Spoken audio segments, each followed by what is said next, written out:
Hi, everyone. Erica here from In the Company of Cards. Happy Monday. Welcome if you're new. If you've been here for a while, welcome back. Thank you so much for all your support, your likes, your shares, your subscribes. We are less than 500 people away from 30,000, which is great. I mean, in 6 months. So, uh, keep those shares and likes and subscribes coming. I'd appreciate it. So, sorry about the no Sunday conversation yesterday. I told you that I had had someone scheduled, but they canceled, and I just thought it was a sign for me to take a day off, which I did, and I'm delighted to be back with you. But it was nice to have the day. Um, This week, I will have a couple, maybe more, could be three, two or three um, special guests. I know that you will really enjoy seeing. So look forward to that towards the end of the week. Today, I thought I would go through, I looked through my most recent video and I checked the feed. I always read all of your comments. And I pulled out uh, the questions that I thought would be good for us to look at. So these are all going to be, except for the last one, these will all be viewer questions. So, and they're in no particular order. So some of these, I think maybe one, two, three, four, don't really need cards. I may pull cards, I may not, but for some of them, the answer is a little bit obvious. And I guess, as a public service, I will just reiterate whatever the answer is so that the person who asked can be edified. So just at the top of the list is one of those questions. The question was, will 47 pull funding from public education? I think we know the answer to that already, don't we? Right? It's a big fat yes. How do we know? Well, because he wants to dismantle under Linda McMahon, she of wrestling fame. He wants to dismantle the Department of Education. Now, the Department of Education is particularly charged with um, things like assistance to pupils who have disabilities, assistance meaning funding for those kinds of programs, also for programs for poor and underserved schools and students. So, you know, make America great again. Most Pell Grants for people going to college, those will be eliminated. So, there are other kinds of funding that happen for public schools. And as you know, these happen on a local level, on a state and district local level. So what that will mean is if funding is pulled from public education, taxes will go up in every community in order to make up the shortfall. But, is it his intention to pull funding from public schools? That is an easy yes. So I don't even need to pull cards on that. If you didn't know, now you know.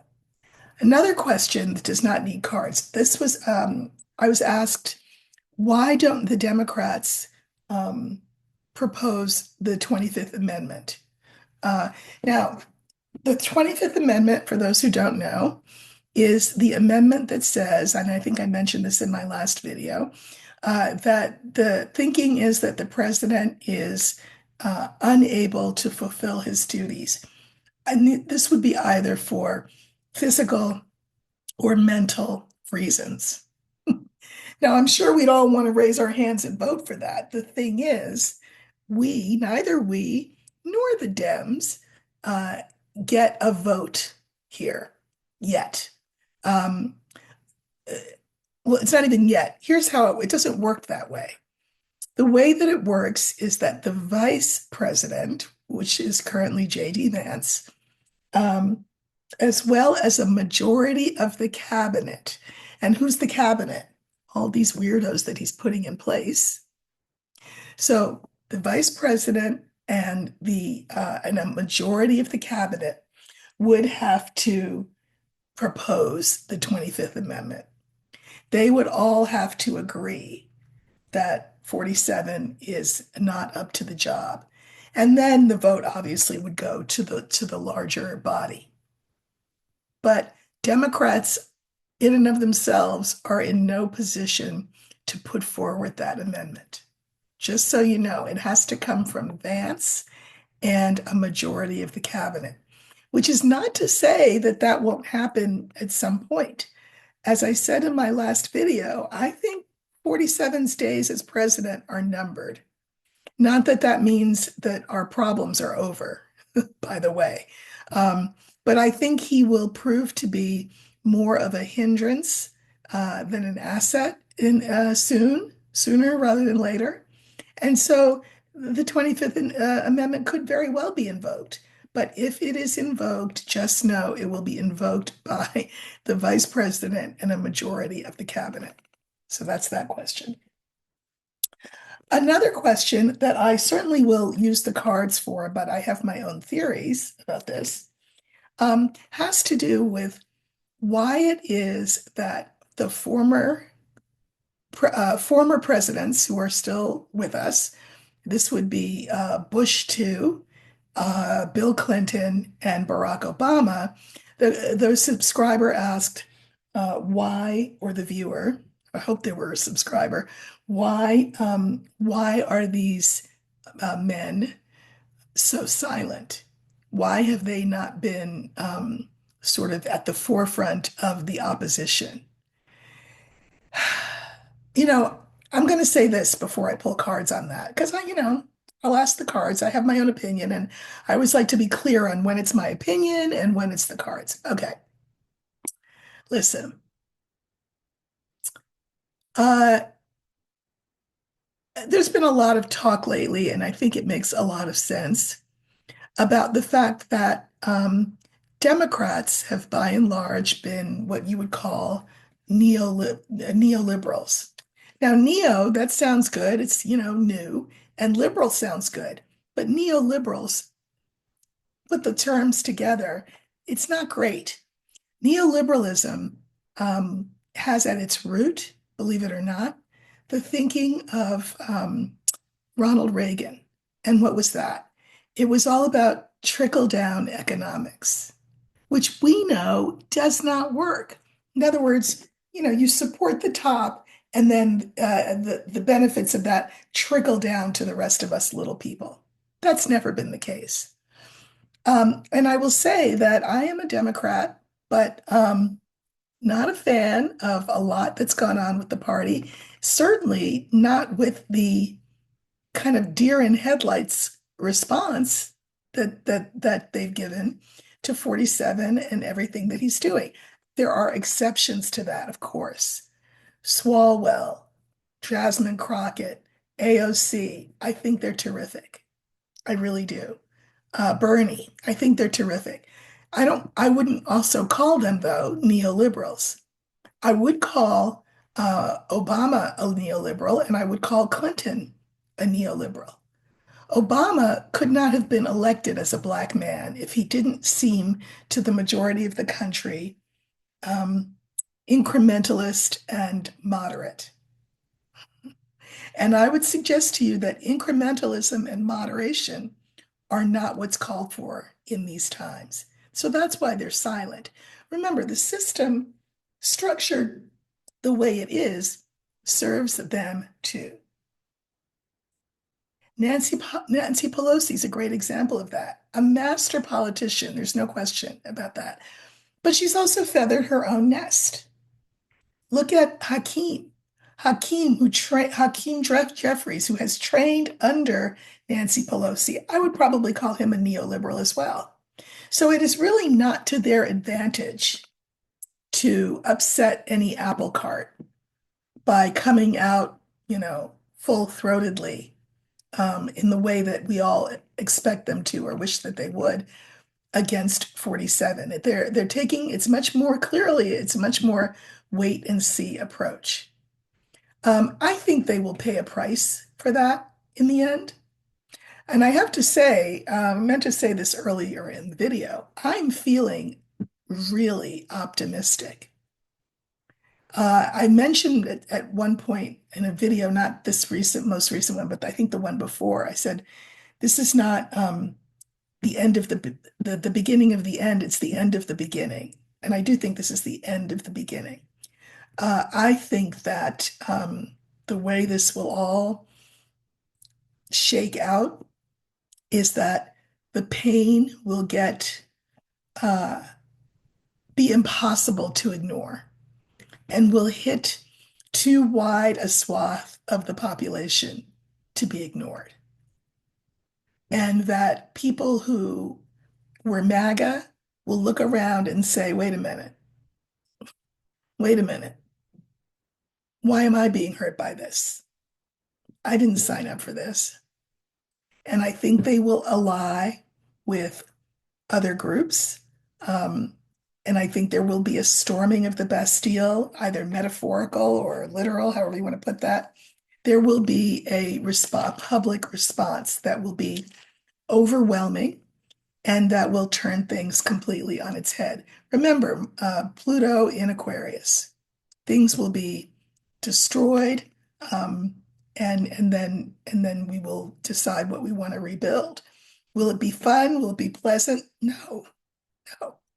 But you can see at some of those town halls where politicians, both Republican and Democrat, are having their feet held to the fire by constituents. There is a rumbling um, in the jungle, and the jungle is all of us. And I think that rumbling is going to get louder and louder and louder. And I do not think that 47 or Project 2025 and the things that they want to do, I don't see it as sustainable. But anyway, so I'm in a great mood. I think it's great. But I do think it will get worse before it gets better. So we cannot skip to the good part. We have to go through the difficult part.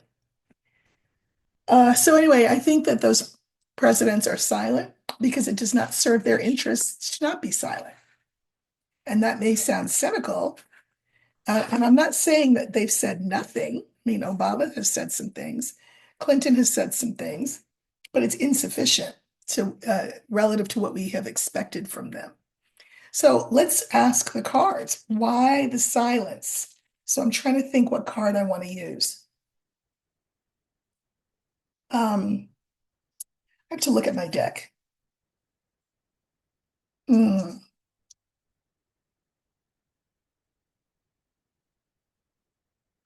What card would I use for silence? I think I know which one I'm going to use. I'm going to use the lily. If you think of the lily as quiet and calm and watching and waiting, that's what will imbue the lily with the energy of doing that. And the lily will stand for this sort of back row seat viewing that it seems like the former presidents and other people in power are doing. The ones whom we expected would come out, with guns blazing to save the day. Uh, so we'll use the lily for their reticence, their quiet, and we'll see what that's all about. Okay.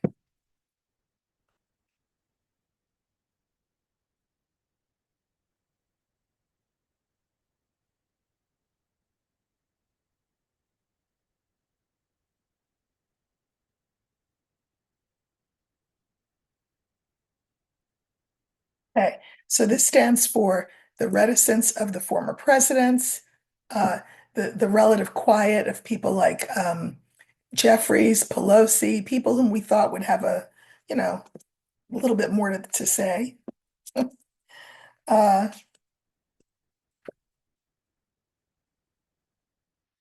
so the cards are the child, the scales, here's the reticence, here's the rider, and here's the ring.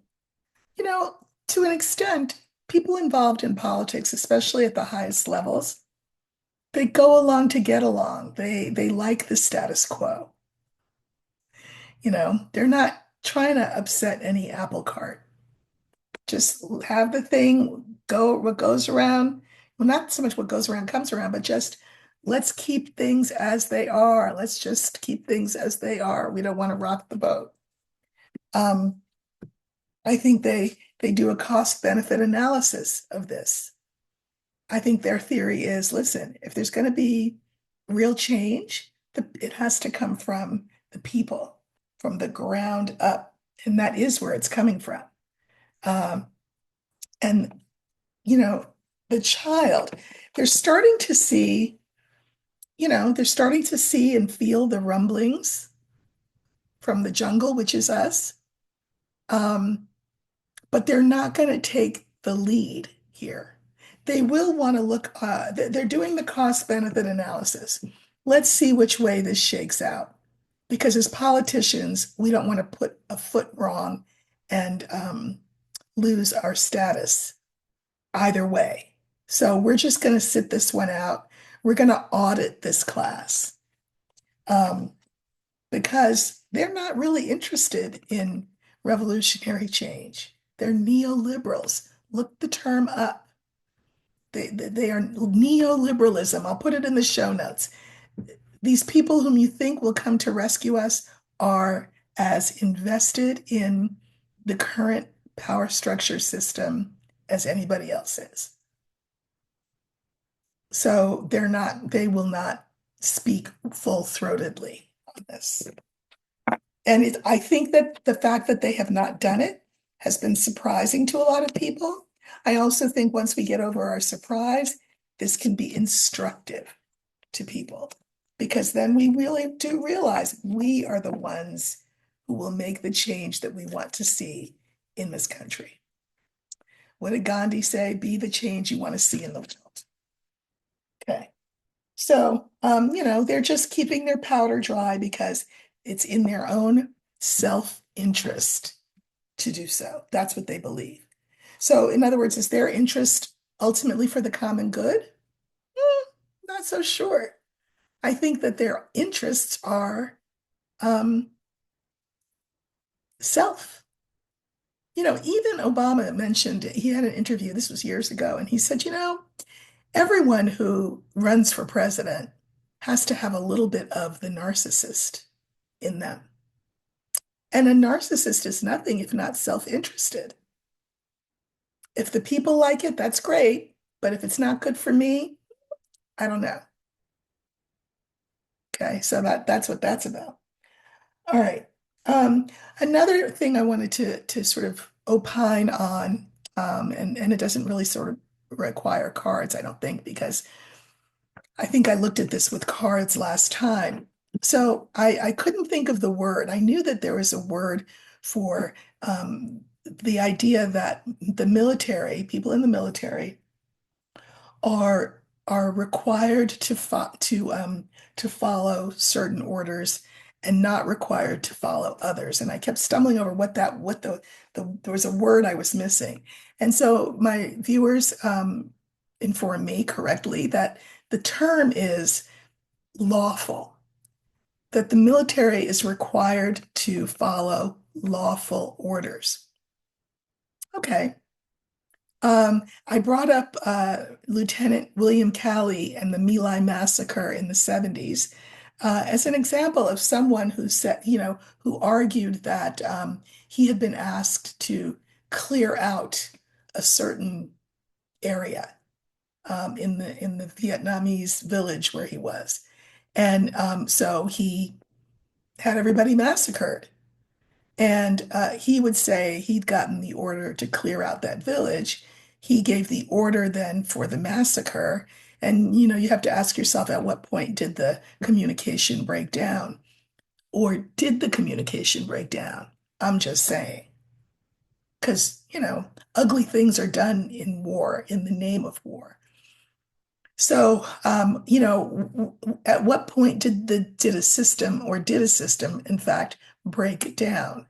Was it in the order that Calley was given? Is it the way that Callie interpreted the law, the order? Is it the way that Callie instructed his troops? Is it the way that his troops interpreted his order? Because at some point, a village was massacred. And how is that lawful? The massacre of a village. But these things do happen in war. And are we not right now currently in the process of watching people decide what is legal and what's not legal? Like Elon Musk's order to federal workers that by this morning or midnight, whatever, they were meant to come up with five five accomplishments that they had made during the previous week. And that their failure to do this, to list them and then send them in, that their failure to do this would be tantamount to them issuing their resignation. Okay, that whole premise is unlawful, but there's a lot that's being done that is unlawful. So I think it's perfectly appropriate to ask this question of the military. Um, is the military, is the top brass, even though the top brass, remember now, has been sort of gutted, made what would 47 like to say? What would Peter Thiel say? Racially more pure. Um, yeah. Uh, is that all lawful? Who gets to decide what's lawful and not lawful? Now, obviously, things move their way up through the courts, but when we're talking about the military, you know, there will be all kinds of orders given. Each soldier has to ask himself, is this order a lawful order? Um, is because the president says it is, does that make it so? Because we're seeing in a lot of cases with all these court cases that are coming up, yeah, no. Just because he vomits something out, that does not mean that it's law. So I think it's a good, it's not simple. I understand that people in the military are trained. In Vietnam, they would sort of dress up,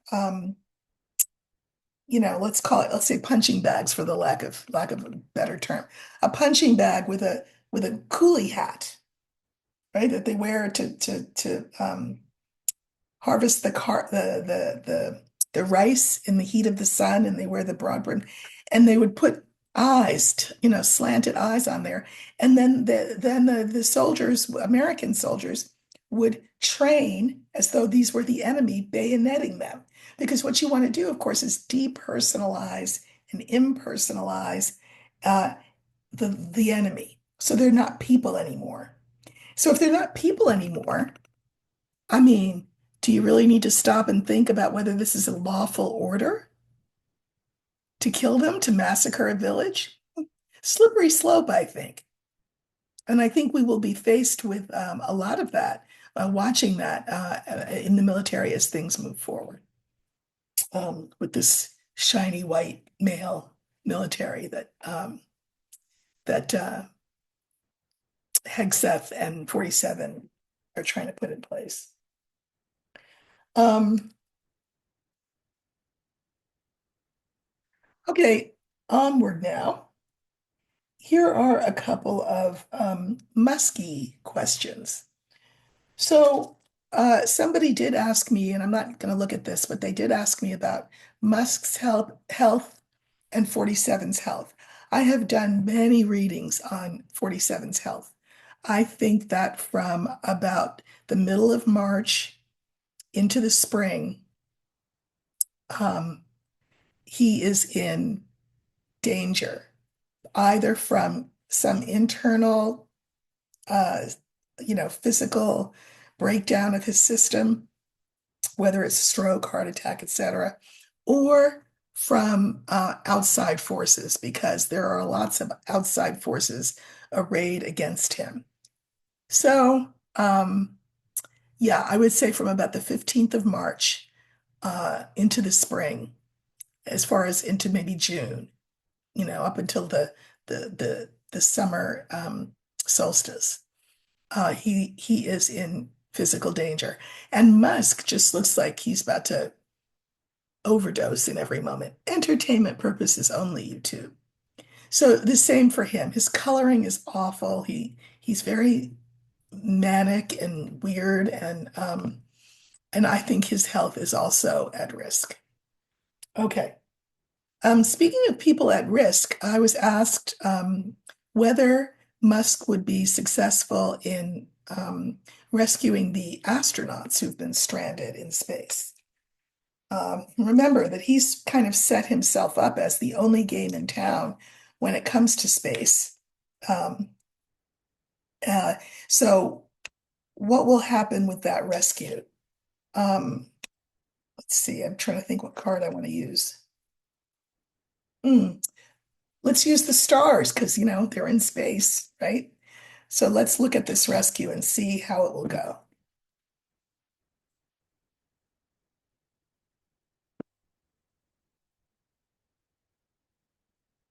Looking for stars, and that will stand for these astronauts in space and whether they will be effectively rescued by Musk, Starlink, or whatever it is.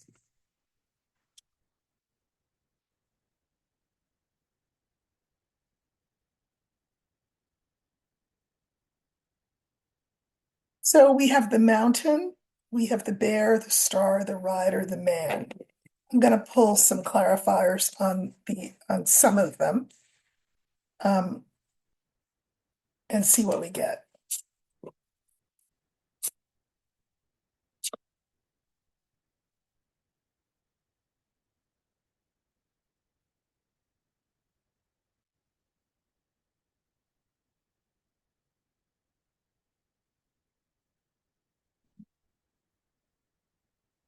Well, all right.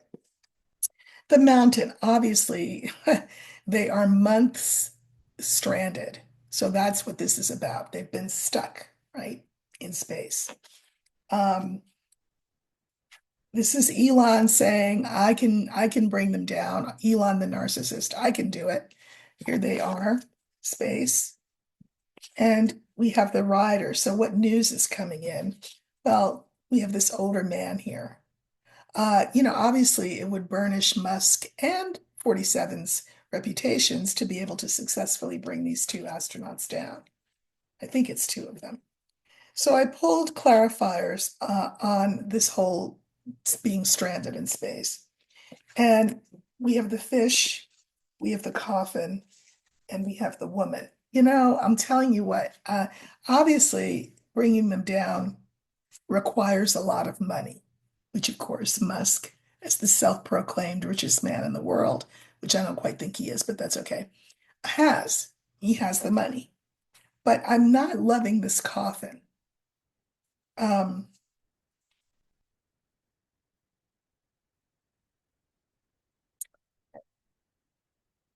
uh, and I know that one of the astronauts is a woman. This could be her. I hope she's not sick.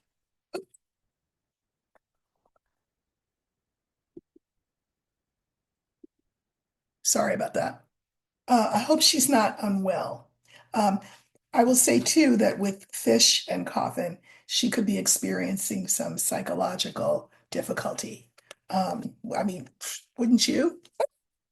Okay, so the rider is about a message, and we have the anchor, crossroads, and the scales. This is really a delicate operation. This is the message that will be communicated to us. This is no easy thing.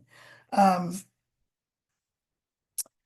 because they're stuck there and there've got to be this alternative way of sending something up that they can get into and bring them down or however they're going to do it. Um, I'm not sure all the logistics of this have been figured out yet. The cost benefit analysis of how to do it. Also, not for nothing, the cost benefit analysis for Elon if he cannot do it. reputationally, this would be awful, aside from the human um, the human aspect of all of this. And then we have this card, and we have the moon, the fox, and the dog. And I mean, to me, this is just, you know, 47 really wants this. This will burnish his reputation. Uh, this feels very Musk-like to me. Look what a good guy I am. You can trust me. Look, I'm going to bring the astronauts down. But this card, the dog, is mirrored by the mountain. You know, Musk is just weird enough to say, well, I'll bring them down if you do X, Y, Z. And if you don't do that, then I guess I can't try to bring them down. I just don't trust him. Um, and I do think this is taking certainly an emotional toll on the woman astronaut. Pretty sure there's a woman there. Um, so will they be brought down safely? I really don't know. I think it's an unknown right now. Um, and I, of course, am as unsatisfied with that answer as you are. Um, but you know, everything is in flux. And it's more than just about the mechanics of it all. It's also that, remember that Musk is the guy who runs this thing. And like Caesar, he can give a thumbs up or a thumbs down for his own twisted reasons. So, uh, another one about Musk. So, I mean, as if things aren't crazy enough, Musk has now been tasked, aside from everything else that 47 has supposedly tasked him with. And I don't think that 47 has actually tasked him with specific, it's very general. Just, you know, Elon, fix it. Whatever it is, just fix it. Because 47 is not sophisticated enough and single focused enough to understand the details of any one thing that he asks Musk to fix. So, for example, this is why he said recently, I think that Musk, you need to be more aggressive. You need to be more assertive. And so then Musk sends out that stupid letter saying, you know, what 5 things have you done last week? And if you don't send that letter, I guess you're quitting. You know, none of that's legal. None of that makes sense. And that's not going to fly. But that's what I mean. Trump is just very broad brush about everything. Um, but anyway, one of the things that's been added to Musk's portfolio is that he's been asked to audit the contents of, are you ready for this? Fort Knox. Now, for those of you not in the States, or those of you who are in the States that just don't know, Fort Knox is the repository for the gold supply of the United States. And there have been rumors for decades about the contents of Fort Knox, and speculation as to whether or not the contents of Fort Knox have been depleted through looting. There has not been an actual public, legitimate, all the way audit of the contents of Fort Knox since 1974. So before some of you were born. That's a long time. And so now Musk has been tasked with going in there. Now, you know, of course, you know what I'm thinking. I'm thinking, oh, yeah, great. Task him with it. And then he'll go in there and he'll say, you know what? It's a good thing I went in there, because come to find out, it seems like it was raided. Meanwhile, he'll have been the one doing the raiding. Entertainment purposes only. So I guess what I want to ask is, I'm trying to phrase the question the right way. This is a viewer question. I want to phrase it in a way that I feel like the cards can answer it. Um, what is national treasure? Among what we would define as national treasure would be the gold supply. So I think I'm going to use the bouquet as the card to represent the contents of Fort Knox. So how will that audit go? Or what will come of the auditing? Come on, that Musk has been approved to do of the contents of Fort Knox. This whole thing is just nightmarish, isn't it? Okay, so let's look. We're going to look for the bouquet, and that will stand for the contents of Fort Knox.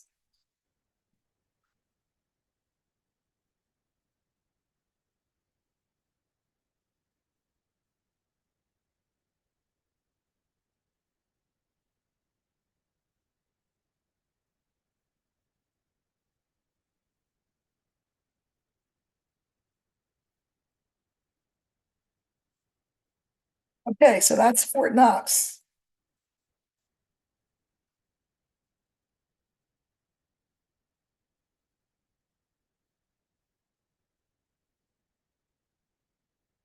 All right, I think I will pull some cards, but I don't love it when the reading starts with the cross. Um, and in a lot of tradition, in the traditional way of reading Lenormand, if you get an answer that begins with the cross, it kind of means that the question is a non-starter. But I'm not traditional, so there you go. Cross, bear, bouquet, which stands for the contents of Fort Knox, young man, and ship. Remember, it's not just Elon who's going to waltz in there and count the gold. His his young tribe of minions, including Big Balls, the 19-year-old, will be in there counting that gold. Um, I don't think this is a good thing. I'm just going to say, because the line is starting with the cross, I do not think this is a good thing to have them in there counting our gold because they're not just going to count it, they're going to pack it up and take it. Uh, how do I know? Because this is the last card in the line. They will cause some pain to the national, to us, because they will raid the national stockpile. That's what I think, unless somebody stops them. This one stands for 47, who gave the order. This stands for Musk and his merry band. But let's pull some clarifiers. It's just not good. I mean, you don't even have to read cards to know that Musk going into Fort Knox is not a good idea. But let's pull a couple of cards for each of these. See what we get.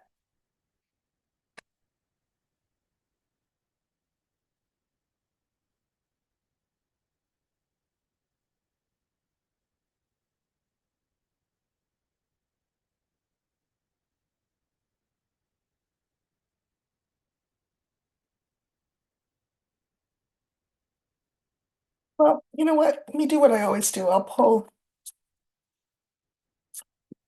three for each. Okay. So again, remember we have the cross, the bear, which stands for 47. We have the bouquet in the middle, that stands for our repository of gold in Fort Knox. We have the young man, which stands for Musk and his minions, and then we have the ship. I mirrored the cross with the ship. I just feel like there will be some absconding with funds, taking away of the gold out of our repository. Um, these two are in league with each other.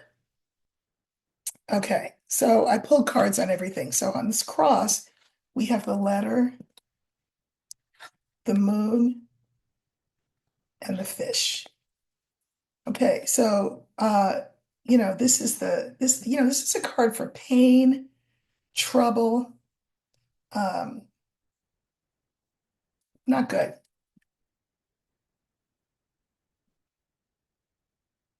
This feels to me just sort of like the order that 47 signed with his big, huge Sharpie pen um, signing, saying, yeah, Elon, go in there and do that. Um, but our reputation um, is partly, well, in large measure, the American reputation is built on the money that we have, the financial resources that we have, our reputation and financial resources. So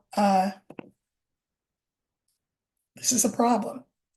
Okay, on the bear, I pulled tree, star, and then we have another card for 47. 47 seems to flank because he's the bear and he's the older man, the cards in the middle. So this is a stockpile that's been built up over time, right? And and this is a card for the future. He's really messing with our future with this particular order. Now, here's the stockpile. Clouds, book, garden, right? This is the stockpile. Elon's going to go in there, and the public, that's us, is not going to have a damn clue about what he sees in there, what he's found in there. We'll have to take his word for it. The clouds are confusion, obfuscation, and then this is for things that are hidden. So he'll say, yeah, there's the X amount in there. I know there was supposed to be Y amount in there, but just goes to show, there's been um, all kinds of financial misdeeds that have been done over the years, and we're ferreting them out. So there's only Y in there, even though there's supposed to be X in there. Well, meanwhile, how much of that stockpile will be reduced in amount thanks to his and his minions' light fingers, just saying, entertainment purposes only. It's not good. It will be hidden from the public what he does in there. Here's these young men, and we have the lily, the child, and the mountain.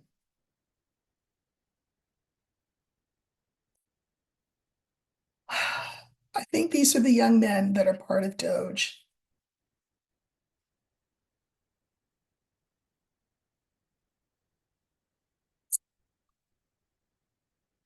This is making me wonder whether people will say, wait a minute, you can't go in there.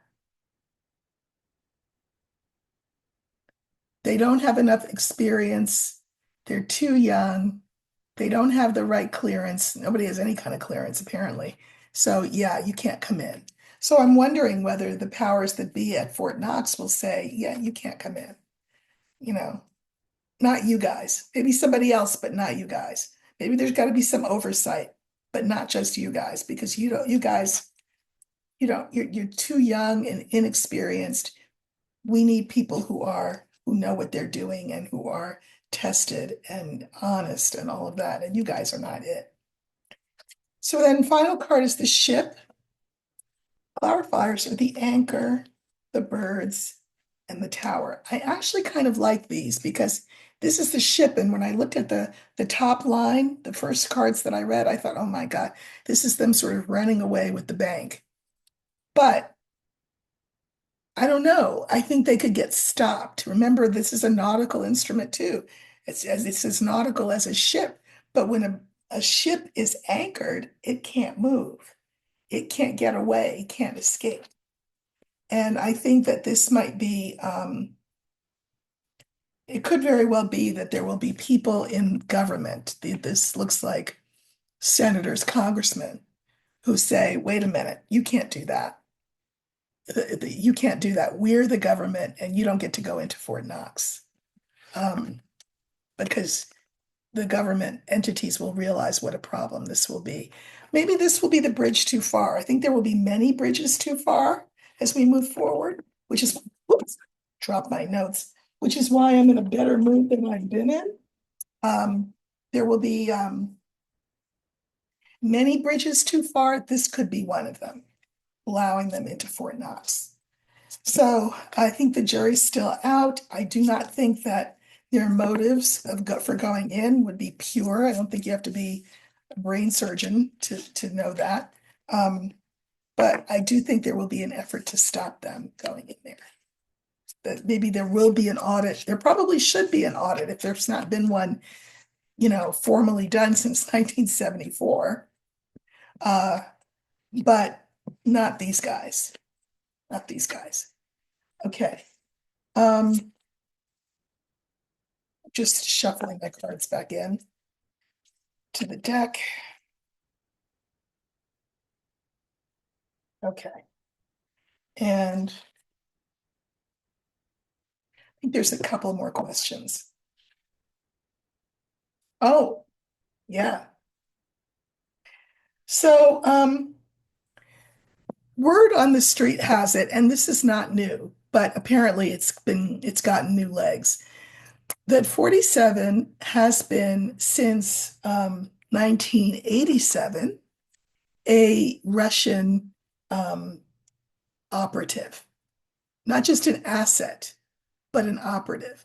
And it stems from a time when he did an op-ed or had an ad out um, that was against NATO. So he's hated NATO for a long time, at least since 1987. And the theory is, the thinking is that uh, when he put that ad out, the Russians realized that they could use him. And so there's been a quid pro quo. That is a Latin expression, which means literally, in return for this, you get this. Quid pro quo.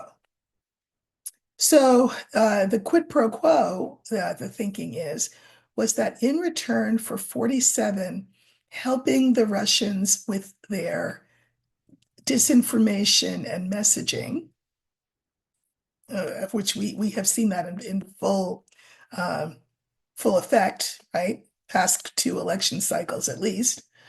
In addition, in return for that, Russia has been since 87 helping 47 with investments, meaning, money. So I think I would like to look at 47. We'll use the older man. I don't want to color this by using the bear or the fox or anything, although those cards can come up. And has 47 in fact been not just an asset, but an operative, a Russian operative since 1987? Is that true? Because if that's true, I mean, don't we still have a death penalty for treason? Mm, curious. Entertainment purposes only.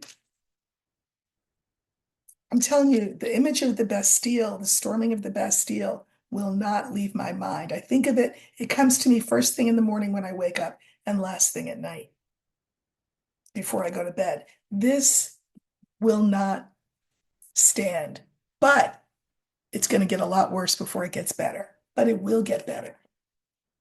It will get better. And as my mother would say, the fullness of time. So trouble don't last always. Let's look and see. So I'm going to use just a regular older man card and see if there's any Russian operative energy around it. And that card, of course, will be standing for 47. Okay.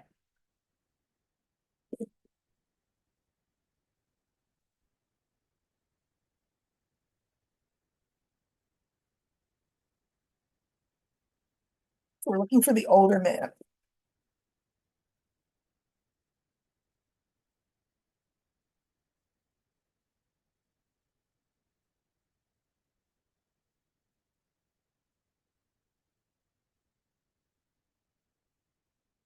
We have the stork, the crossroads, there's Trump, the snake, and birds. Okay. I don't know. I feel like I want to look more at this, even though I'm going to say that this is a pretty definitive yes. But let's pull some cards. So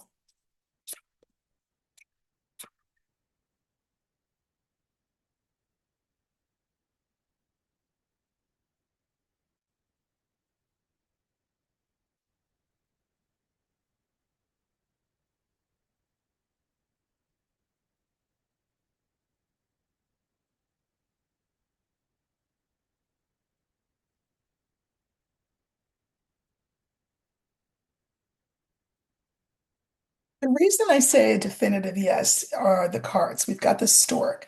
He found a way, was given a way, was offered a way to better his circumstances. Remember, if you've read any of the books about his early life as a businessman, that guy's been bankrupt more than he's been not bankrupt. He doesn't handle money well. Not from the very beginning when his father gave him millions and then he just squandered them in bad business dealings. So he needed a way to shore himself up, a steady influx of cash, of what did they call it? Investments. So he found this alternate way. Instead of, I don't know, learning how to do it better or hiring people that could do it better for him. No, he found this alternate route, we'll call it. And here he is. And the alternate route is not good. Snake is bad, just saying. And um, and I think he's got handlers.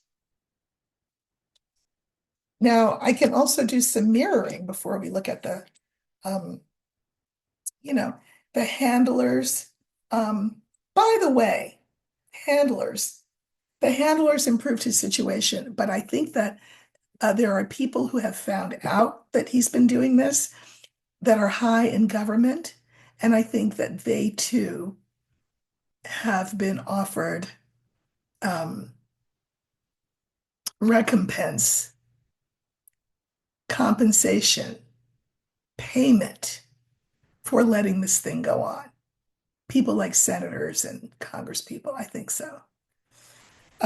This alternate route, second card, this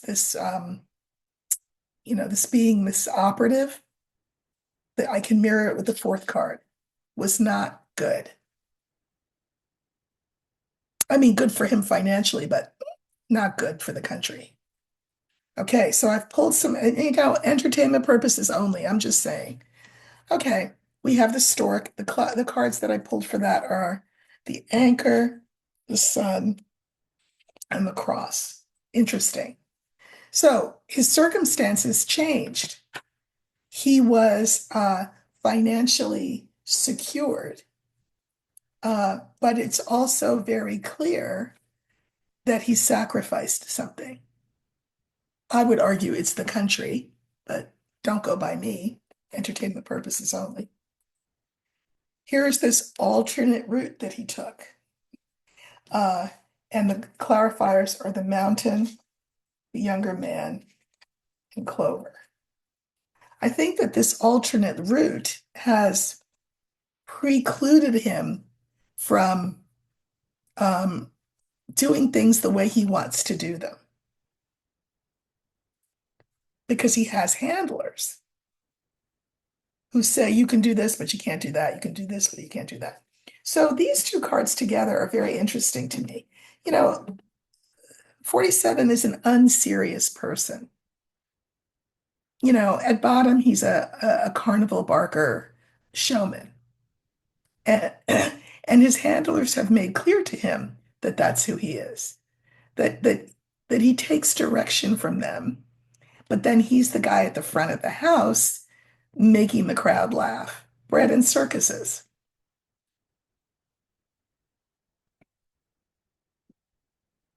Here he is in the center. And then I don't love this. This is a card for foreigners. This is a card for dishonesty and double dealing that has been going on for a long, long, long time. And in some ways has infantilized him, sort of defanged him. He is powerless. He has to do what his handlers tell him to do, entertainment purposes only.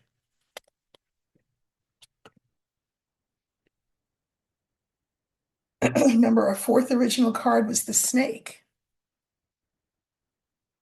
This is the problem that his double dealing has cost the country. Clarifiers are the scales, the whip, and then we have again the house.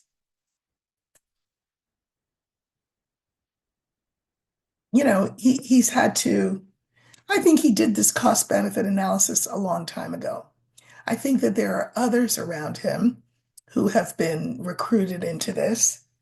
And then they too then have had to do their cost benefit analysis. Is my personal financial gain worth uh, treason? Um,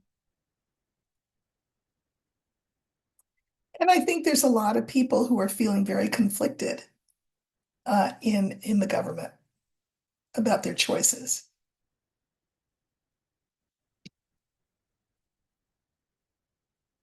The final card in our original line of five was birds, and I felt like this was other government officials. And we have the clarifiers of the ship, the garden, and the star. You know,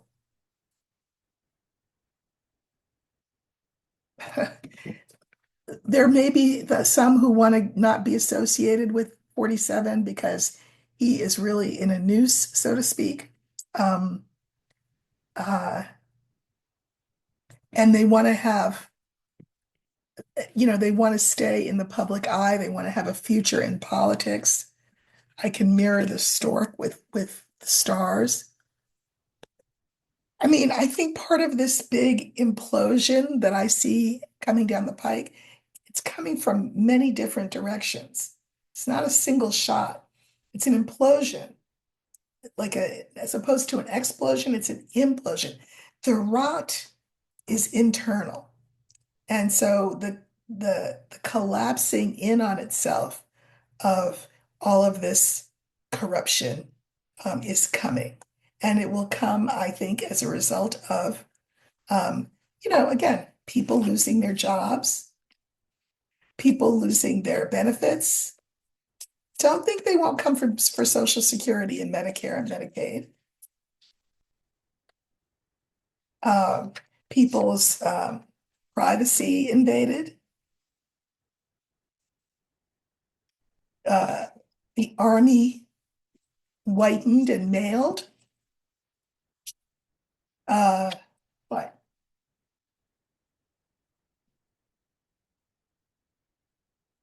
if you're not going to get hurt one way, you'll be hurt another way.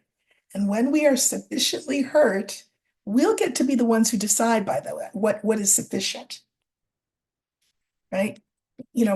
What's the line in the sand for you? Did you see there's a letter going around? It was on Twitter. I'm not on Twitter, but I saw it elsewhere. And it's this veteran, sir, sir, I'm a veteran, sir. Every other word is sir, because he knows 47 likes that. And I voted for you twice, sir. And I work at wherever it is that he works in the federal government, sir. And I didn't, I mean, like, what I got one of those letters, sir. And surely, sir, you didn't mean me, sir. Well, yes, he did mean you. So once you get off your groveling knees with the sir business and you look around and you see, wait, I still don't have a job. I do think that something is in the air, and I am not the only one to say that. Heather Cox Richardson, the great historian, used the same term. Something is in the air, so watch. Finally, and I mean, this has nothing to do with anything, or does it? I wanted to look at the cancellation of Joy Reid's MSNBC show. It's called The Readout. And it is a staple for people like me who pay attention to the news. I think she's been terrific, and I think that's why she's been let go. What they will say is that they're replacing her with a 2 hour show, uh, so that Rachel eventually will not be there every night. That's just the first 100 days. And then they'll have a 2 hour block from 7 to 8, or 7 to 8 and 8 to 9, whatever the 2 hour block is. But they're going to put Simone Sanders and Michael Steele and Alicia Menendez in that block. And so, of course, what they'll say is, well, we got rid of a black person. That's true. But look, we got two for one. And then we threw in, Alicia. I don't think it's going to work. Uh, I think that people will boycott MSNBC except for Rachel. And they will discover the beauty of FAFO. And if you know, you know what that means. FAFO. So, what was the firing all about? I think what I'm going to do is this is the last question. Sorry, this has been so long, but I missed you over the weekend. Um, I'm going to use the scythe, and that will stand for the firing of Joy Reid. And by the way, Alex Wagner has lost her slot. She'll stay on as a reporter, but that's a demotion. What was the firing all about? As if we can't already guess. Uh, the firing of Joy Reid. What's that all about? What will be the consequences of that? So we're looking for the scythe.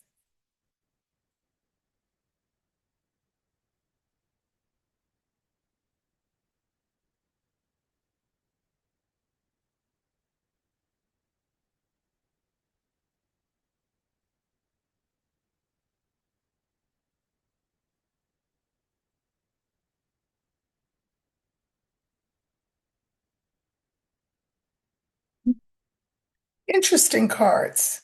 We have the child, the heart, the scythe, the bouquet, and the cross. I'm going to pull um,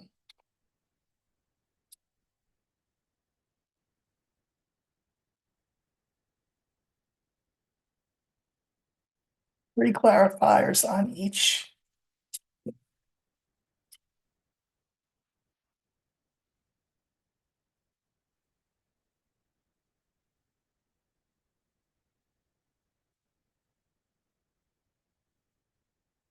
Okay, so the original cards, the child, the heart, the scythe, the bouquet, and then the cross. Um, People loved Joy Reid. Um, but there's a new sheriff in town. There's a new head of MSNBC. She replaced um, Rashida Jones, I guess the black woman who had been head of MSNBC. So you've got this white woman at the head now. So she's the new person, um, who knew that people loved Joy, but decided to cut her. And I think this is meant as a gift to 47, a little bit of a bending of the knee. You don't like her, 47? Okay, we'll get rid of her, even though we know it's a sacrifice that this new person at the helm is making. So here we have her again, and the clarifiers for her are the young man, the tree, and the scales. And her name is Rebecca. Oh my God, hold on. I'll find out.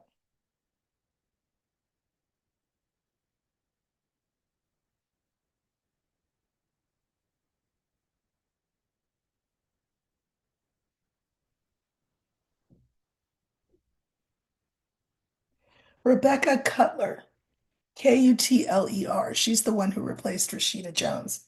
So she's the new person. She's wanting to throw her weight around in that yang way because she wants longevity in her job.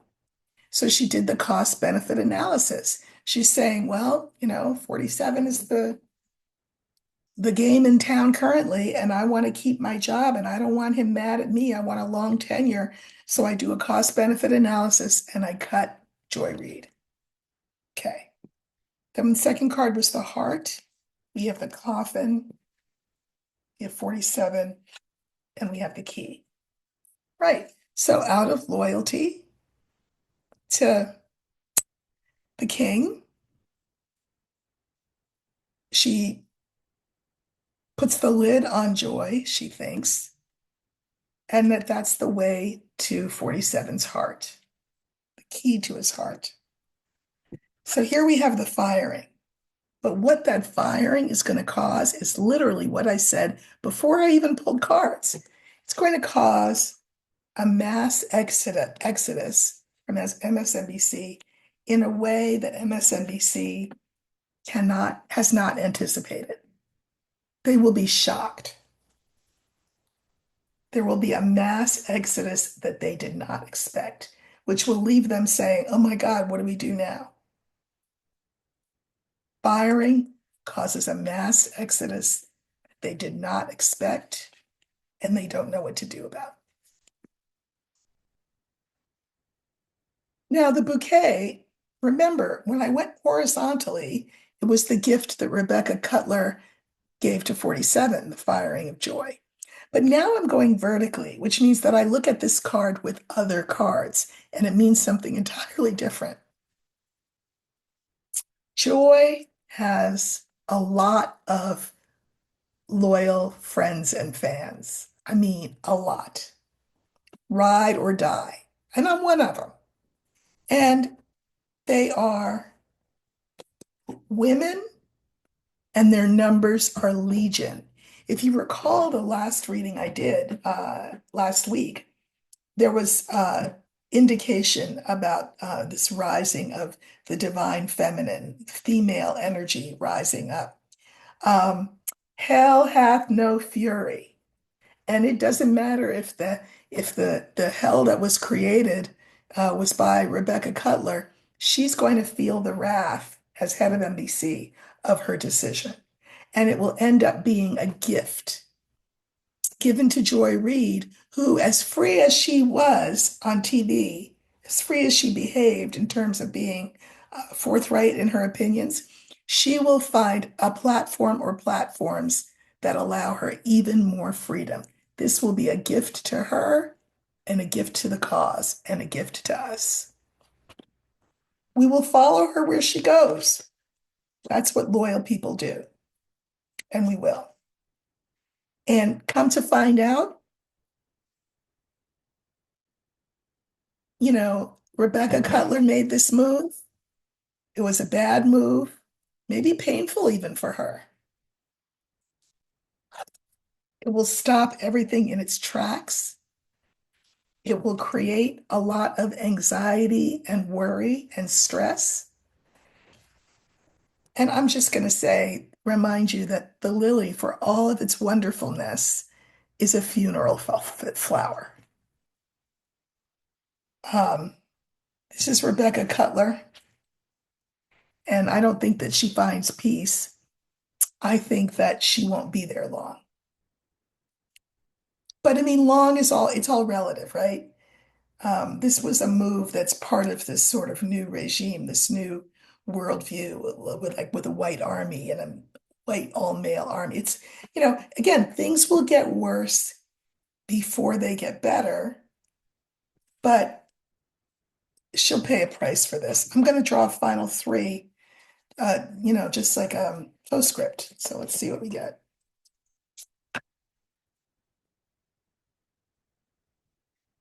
In the future, Joy will make out like a fox and land in even a better position than she's been in while being at MSNBC. That's what I see. All right, this was long. Sorry if you don't like them long. Uh, Delighted if you do like them long. But I wanted to make up for not having been here Sunday. Um, so enjoy. I will be back soon. And as I said, later in the week, I have two interviews coming up. I haven't done them yet, but I'll be doing them this week.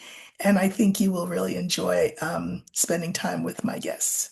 All right, you take care. Like, share, subscribe. We're 500, not even, no, we're 485 away from 30,000.